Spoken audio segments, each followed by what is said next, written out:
বাংলা চলচ্চিত্রের লক্ষ্মীর নিঃসঙ্গ বিদায়। রবি ঘোষের স্ত্রী থেকে বাংলার বিস্মৃত নায়িকা। নামের মতোই হঠাৎ বদলে যায় তার জীবন। ১৬তে অভিনয় শুরু, ৪২-এই জীবন শেষ অভিনেত্রীর। অভিনেত্রীর মৃত্যু আজও এক রহস্য টলিউডে।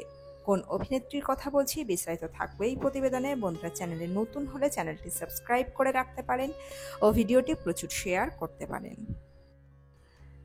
বাংলা চলচ্চিত্রের লক্ষ্মী তথা এক বিস্তৃত প্রতিভা অভিনেত্রী অনুভা গুপ্ত, যার আসল নাম ছিল মৃদুলা এবং পিতামাতা ছিলেন রমেশচন্দ্র গুপ্ত, আভা গুপ্ত।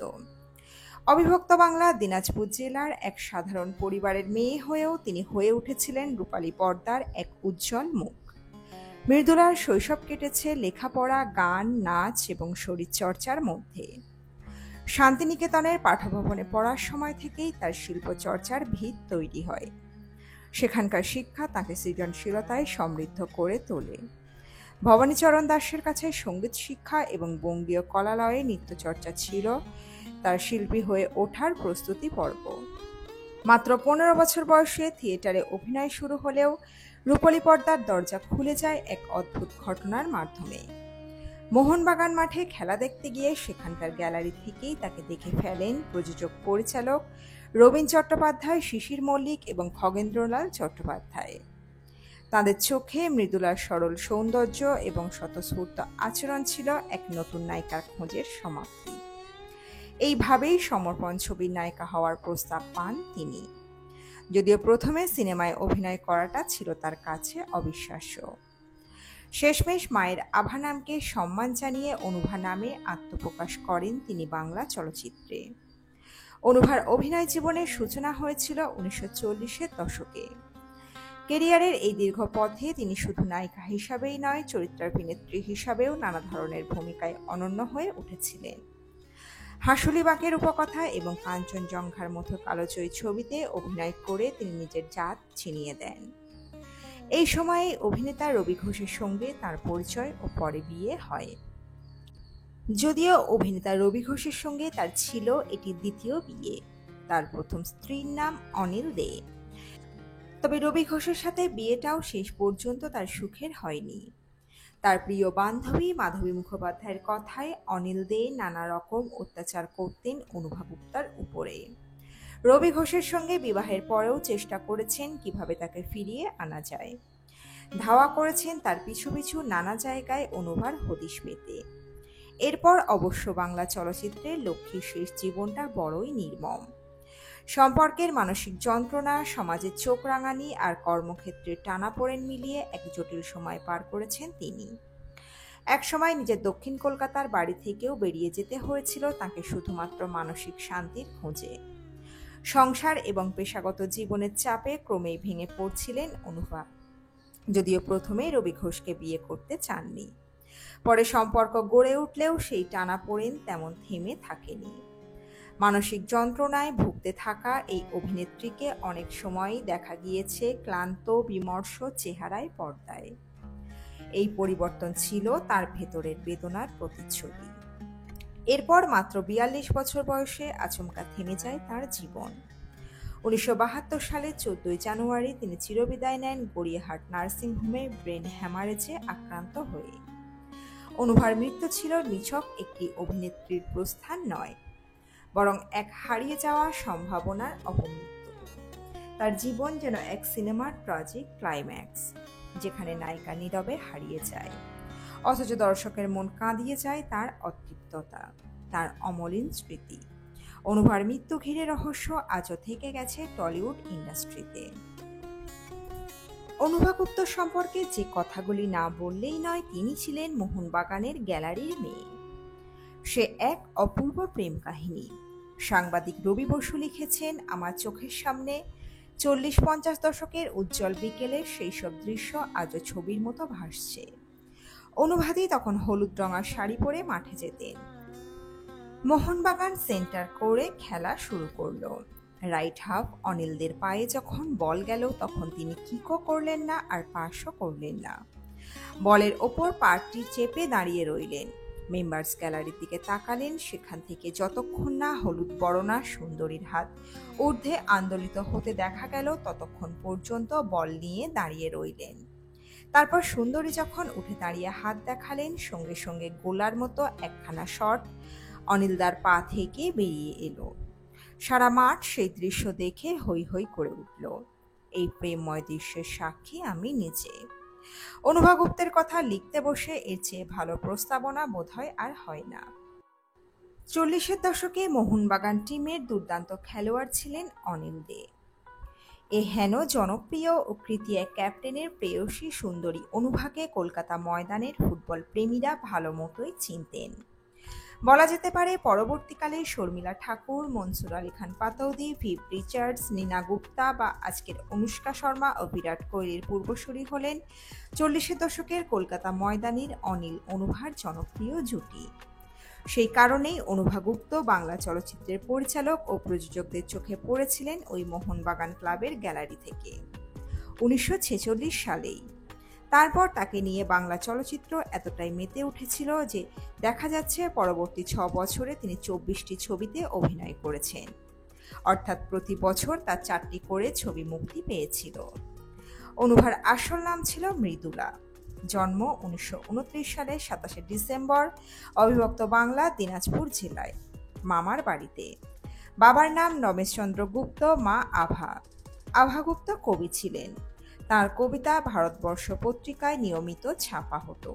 মৃদুলার প্রথাগত শিক্ষা শুরু হয় প্যারিচরণ গার্লস স্কুলে ও তারপর বাণীপীঠ বিদ্যালয়ে। বাবা রেলে চাকরি করতেন বলে তাকে চাকরির সূত্রে বিভিন্ন জায়গায় ঘুরতে হতো। তাই মেয়েকে তিনি শান্তিনিকেতনের পাঠভবনে পাঠিয়ে দিয়েছিলেন। সেখান থেকেই 1945 সালে মৃদুলা প্রবেশিকা পরীক্ষা পাশ করেন। ছোট থেকেই তিনি আগ্রহী ছিলেন নাচ, গান ও অভিনয় শিক্ষায়। খেলাধুলা ও শরীর চর্চাও তিনি করতেন। গান শিখতেন ভবানীচরণ দাসের কাছে, যিনি কিনা ছিলেন অভিনেতা অনুপ কুমারের বাবা। নৃত্য শিক্ষা শুরু বঙ্গীয় কলালয়ে। ব্যায়াম ও ড্রাম বাজাতে শিখেছিলেন গুরুদাস মল্লিকের কাছে। শান্তিনিকেতনের শিক্ষা তাকে গান ও নাচের দিক দিয়ে সমৃদ্ধ করে তুলেছিল, সন্দেহ নেই। 15 বছর বয়সে পাড়ার অ্যামেচার ক্লাবে সিরাজউদ্দৌলা নাটকে আলিয়ার ভূমিকায় অভিনয় করার সুযোগ পান, কারণ তিনি ভালো গাইতে পারতেন। ছেলেবেলায় অভিনীত নাটকের মধ্যে রবীন্দ্রনাথ ঠাকুরের বিসর্জনও আছে। ডাকাবুকো মেয়ে মৃদুলাকে পাড়ার বাসিন্দা গুরুদাস মল্লিকের বাড়িতে কাঁধে ঝুলিয়ে ড্রাম ফোটাতে দেখেছেন অনেকেই। পাড়ার অনুষ্ঠানে শোভাযাত্রায় কাঁধে ড্রাম ঝুলিয়ে প্যারেড করতেন। সাংবাদিক রবি বসু নিজেই তার সাক্ষী। কিন্তু মৃদুলা যে কোনোদিন বাংলা সিনেমার নায়িকার ভূমিকায় অবতীর্ণ হবেন তা যেমন রবিবাবু কখনো কল্পনা করেননি, তেমনি মৃদুলা নিজেও কি করেছিলেন। 1946 সাল নাগাদ মৃদুলা তার মায়ের সঙ্গে থাকতেন কলকাতার তালতলায় একটি ভাড়া বাড়িতে। রবি বসু সেই বাড়িতেই মৃদুলার সঙ্গে দেখা করতে গিয়ে অনিল বাবুর দেখা পেয়েছিলেন। তবে তাঁদের কখনো বিয়ে হয়নি বলেই জানিয়েছেন মাধবী মুখোপাধ্যায়। মৃদুলা ছিলেন মাধবীর অভিন্ন হৃদয় বন্ধু। মৃদুলার অভিনেত্রী অনুভা হয়ে ওঠার সূত্রপাত হয়েছিল মোহনবাগান মাঠে। তা মৃদুলার মায়ের জন্যই। তখন এই মাঠকে সকলে ক্যালকাটা মাঠ বলেই চিনত, কারণ তার মা নিয়মিত মোহনবাগানের খেলা দেখতে মাঠে নিয়ে যেতেন মৃদুলাকে। মাধবী মুখোপাধ্যায়ের কথায় ওর মা ছিলেন ফুটবলার অনিলদের ফ্যান। কিছুটা তারই উৎসাহে অনিলদের সঙ্গে মৃদুলার ঘনিষ্ঠতা শুরু। এই মাঠের গ্যালারি থেকেই মোহনবাগানের সমর্থক সুন্দরী মৃদুলাকে আবিষ্কার করেছিলেন সঙ্গীত পরিচালক রবীন চট্টোপাধ্যায়, প্রযোজক শিশির মল্লিক ও খগেন্দ্রলাল চট্টোপাধ্যায়। এরা তাদের ডিলুক্স পিকচার্সের ব্যানারে সমর্পণ ছবির জন্য নতুন নায়িকা খুঁজতে বেরিয়ে একদিন বিকালে মোহনবাগান মাঠে খেলা দেখতে দেখতে হঠাৎই গ্যালারিতে আবিষ্কার করেন মৃদুলাকে। তার প্রতিটি অঙ্গভঙ্গি, হাসি, ওঠা বসা সবই খুঁটিয়ে লক্ষ্য করেছিলেন। খেলা শেষে 3 জন হাজির হয়েছিলেন মৃদুলার সামনে। 3 অপরিচিতকে দেখে তিনি কিছুটা ভীত হয়ে পড়েছিলেন। এরপরে তারা যখন তাকে চলচ্চিত্রে অভিনয়ের প্রস্তাব দেন তিনি খুবই অবাক হয়ে যান। মৃদুলা অনুষ্ঠানে নেচেছেন, পাড়ায় থিয়েটার করেছেন। 1944 সালে গীতিকার অজয় ভট্টাচার্য সম্রাট অশোক ছবিতে তাকে দিয়ে প্রথম প্লেব্যাকও করিয়েছিলেন। দেবকী বসুর সহকারী অপূর্ব কুমার মিত্র পরিচালিত দ্বিভাষিক সন্ধি ছবির জন্য প্লেব্যাক করেছিলেন। সে ছবি বক্স অফিসে সাফল্য পেয়েছিল। এছাড়াও কর্ণার্জুন ছবিতেও গান গেয়েছিলেন তিনি। তখন ইচ্ছে হয়েছিল কানন দেবীর মতো তিনিও বড় গায়িকা হবেন একদিন, কিন্তু সিনেমায় অভিনয় এমন কথা তিনি স্বপ্নেও ভাবেননি। তবে শিশির মল্লিক জোর করেছিলেন, সাহস জুগিয়েছিলেন। তখন বাংলা সিনেমায় কানন দেবী, চন্দ্রাবতী দেবী, মলিনা দেবীর মতো বিরাট মাপের অভিনেত্রীদের সঙ্গে রেণুকা, সন্ধ্যারানী, পদ্মা দেবী, রমরমা বাজার, তাদের নামেই ছবি তখন হিট হয়ে যায়। এরা থাকতে মৃদুলাকে কেন বেছে নেওয়া হচ্ছে তা ভেবে পাননি, তাই এই প্রস্তাবকে তিনি একটা খেলনা পাওয়ার মতোই মজা করে নিয়েছিলেন। মৃদুলা গাইতে পারেন, নাচতে পারেন জেনে শিশির মল্লিক, রবীন চট্টোপাধ্যায়ের উৎসাহটা বেড়ে গিয়েছিল, কারণ নতুন নায়িকা পাওয়া তাদের কাছে তখন অপরিহার্য হয়ে উঠেছে। রবি বসু লিখেছেন 1946 সালে কানন দেবী, চন্দ্রাবতী দেবী আর মলিনা দেবীর তখন নায়িকা হিসেবে পড়ন্ত বেলা। কিন্তু রেণুকা ও সন্ধ্যা রানীর জমজমাট বাজার হলেও সমর্পণের নায়িকাকে আরো কম বয়সী হতে হবে। নতুন মুখ হিসেবে ভারতী দেবী আর সুনন্দা ব্যানার্জি তখন বেশ নাম করেছেন, কিন্তু তারা দুজনেই নিউ থিয়েটার্সের আর্টিস্ট। ফলে নতুন এক নায়িকাকে তৈরি করে নেওয়ার দরকার ছিল নিউ থিয়েটার্সের বাইরে অন্যান্য প্রযোজকদের। কানন দেবীর যুগের অবসানের পর সুচিত্রা সেনের যুগ শুরু হওয়ার মধ্যবর্তীকালে পরিচালক ও প্রযোজকরা মৃদুলাকে অনুভয় বদলে নিয়ে চলচ্চিত্র ব্যবসার অনিশ্চয়তাকে কাটাতে চেয়েছিলেন। সমর্পণ ছবিতে নায়িকার চরিত্রে অভিনয় করতে গিয়ে মৃদুলা তার মায়ের আভা নামটিকে অনুভা করে নিয়েছিলেন প্রযোজকদের অনুরোধে। সমর্পণের পরিচালক ছিলেন নির্মল তালুকদার। এই ছবিতে অনুভা অভিনয় করেছিলেন তুলসী চক্রবর্তী, কমল মিত্র, ভানু বন্দ্যোপাধ্যায়, জহর গঙ্গোপাধ্যায়, কৃষ্ণধন মুখোপাধ্যায়, নরেশ মিত্রের মতো বাঘা বাঘা সব অভিনেতাদের সঙ্গে। তবে 1946 সালে শুটিং হলেও ছবিটির মুক্তি পেতে সময় লেগেছিল বেশ কিছু কাল। তাই দেখা যাচ্ছে 1948 সালে তার প্রথম মুক্তি পাওয়া ছবির নাম গুণময় বন্দ্যোপাধ্যায়ের 20 বছর আগে। ওই বছরেই আরও একটি ছবির খবর পাওয়া যাচ্ছে যার নাম মায়ের ডাক। সুকুমার মুখোপাধ্যায়ের পরিচালনায় ওই ছবিতে অনুভা গুপ্ত অভিনয় করেছিলেন উমা মুখোপাধ্যায় ও অভি ভট্টাচার্যের সঙ্গে। রবি বসুকে অনুভা জানিয়েছেন, আমি প্রথম কন্ট্যাক্ট করি সমর্পণ ছবিতে, কিন্তু নানা কারণে ছবিটা তৈরি হতে দেরি হয়ে যায়। 20 বছর আগে আমার দ্বিতীয় ছবি, কিন্তু রিলিজ করে সমর্পণের আগে। তবে ওই বছরেই মায়ের ডাক ছবিটিও রিলিজ করেছিল। 1948 সালে অনুভার প্রথম দুটি ছবি 20 বছর আগে ও মায়ের ডাক মুক্তি পেয়েছিল, কিন্তু এই দুটি ছবি বাংলার প্রযোজক ও পরিচালকদের নজর ঘুরিয়ে দিয়েছিল অনুভার দিকে।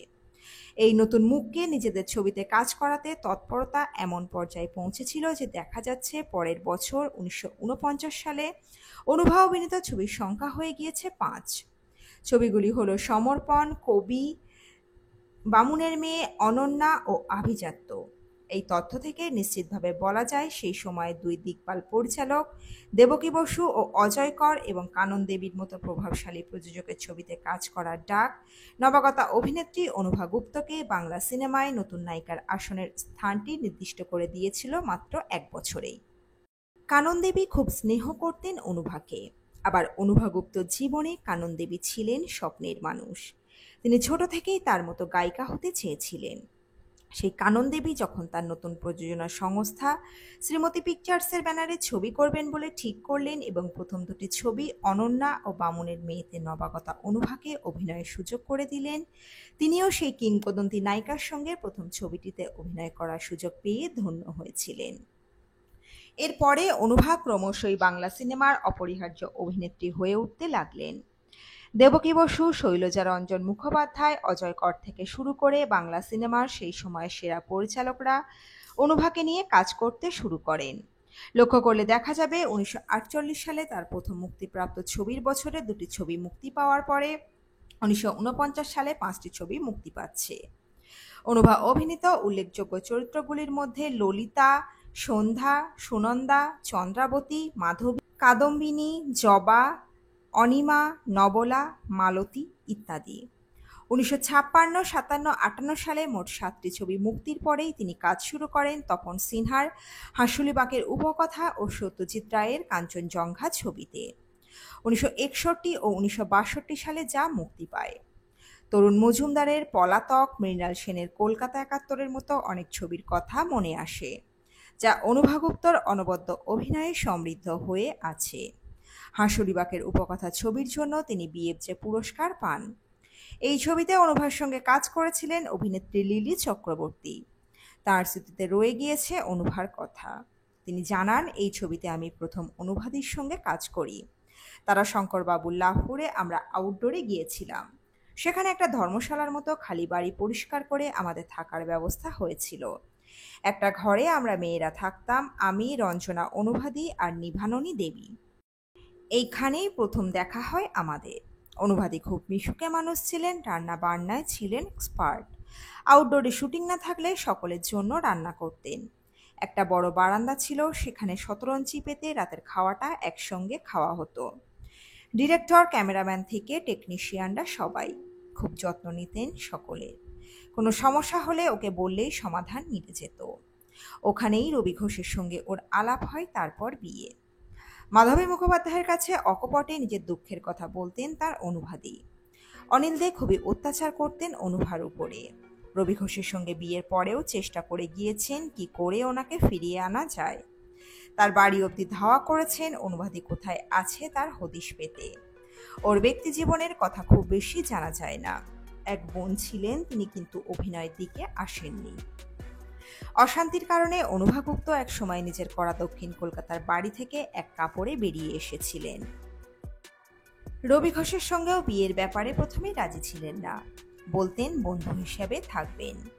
আমি বলেছিলাম আমাদের বাঙালি সমাজ এই ধরনের সম্পর্ক মেনে নেয় না।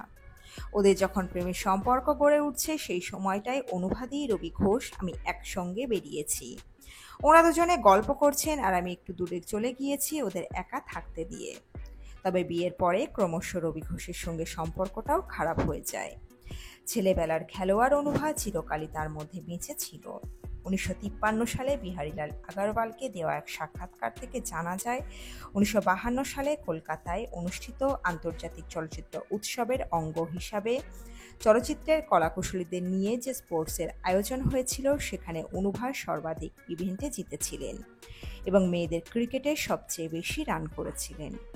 16 বছর বয়সে অভিনয় জীবন শুরু করে মাত্র 42 বছর বয়সে তার 26 বছরের অভিনয় জীবন হঠাৎই থেমে যায় 1972 সালের 14 জানুয়ারি। তার অকাল প্রয়াণ নিয়ে 16 জানুয়ারি আনন্দবাজার পত্রিকায় লেখা হয়, জনপ্রিয় সুখ্যাত অভিনেত্রী শ্রীমতী অনুভা ঘোষ গুপ্ত শুক্রবার রাত্রে কলকাতার গড়িয়াহাট নার্সিংহোমে পরলোক গমন করেন। মস্তিষ্কে রক্তক্ষরণ তার মৃত্যুর কারণ। বৃহস্পতিবার শেষ রাত্রে শ্রীমতী ঘোষ হঠাৎ অসুস্থ হয়ে পড়লে তাকে উক্ত নার্সিংহোমে স্থানান্তরিত করা হয়। শ্রীমতী ঘোষের বয়স হয়েছিল 42 বছর। অনুভা গুপ্তর মৃত্যু এত আকস্মিক ছিল যে বাংলা চলচ্চিত্র জগৎ ও তার স্বজন বন্ধুরা মেনে নিতে পারেননি। তখন তিনি থাকতেন কলকাতার কবির রোডে। দেবকী বসুর পুত্র দেবকুমার বসুর কথায় আমি শুনেছিলাম উনি তখন একাই থাকতেন কবির রোডের একটি বাড়িতে। অসুস্থ হয়েছেন, খুবই মানসিক যন্ত্রণার মধ্যে আছেন। ওর শেষের দিকে ছবিগুলি দেখলে বোঝা যায় ওর চেহারা কত খারাপ হয়ে গিয়েছিল। আমার ইচ্ছে ছিল একবার যাব দেখা করতে, কিন্তু যাওয়ার আগেই সেই মর্মান্তিক খবরটা পেয়েছিলাম। মাধবী মুখোপাধ্যায়ের কথায় ওর অকাল প্রয়াণ নিয়ে সংশয় থেকে গিয়েছে। মঞ্জুদের সঙ্গে ওর গভীর বন্ধুত্ব ছিল। ওরা কেউ কিন্তু এই মৃত্যুটাকে স্বাভাবিক বলে মেনে নিতে পারেননি। অনুভাদি বেঁচে থাকতে মঞ্জুদি বলতেন, ও কেমন আছে কেউই বলতে পারবে না। ও যদি নিজে কখনো বলে তখনই জানতে পারা যাবে, বোঝা যাবে। অথচ আমি জানি উনি ভীষণভাবে একটা সুন্দর সংসার করতে চেয়েছিলেন। মুম্বাইয়ের সিনেস্তান পত্রিকার জন্য অনুভা গুপ্তর সাক্ষাৎকার নিতে গিয়ে সাংবাদিক বিহারীলাল আগরওয়ালেরও মনে হয়েছিল একজন সফল অভিনেত্রীর গুমর ওর স্বভাবে ছিল না। সাধারণ, সহজ, স্বাস্থ্যে ভরপুর, চঞ্চল, প্রাণবন্ত, সকলের কুশলকামী মানুষটির ধ্যানজ্ঞান ছিল শুধুমাত্র তাঁর সংসার। নাম প্রকাশে অনিচ্ছুক তার এক শুভানুধ্যায়ীর মতে, অনুভার আকস্মিক মৃত্যুর পিছনে এক করুণ কাহিনী লুকিয়ে আছে, যাকে তার সেই অনাস্বাদিত সংসার জীবনে না পড়া কয়েকটি ছেঁড়া পাতা হিসাবে ধরে নেওয়া যায়। কালের হাওয়ায় আজ তা কোথায় যেন উড়ে গিয়েছে। তো তো বন্ধুরা, এই প্রতিবেদনে ছিল এতটুকুই। দ্রুত ফিরে আসবো এরকমই নতুন কোনো প্রতিবেদন নিয়ে। অজানা গল্প চ্যানেলের সঙ্গে থাকার জন্য সকল দর্শক বন্ধুকে অসংখ্য ধন্যবাদ। দেখতে থাকুন, চোখ রাখুন আমাদের অজানা গল্প চ্যানেলে।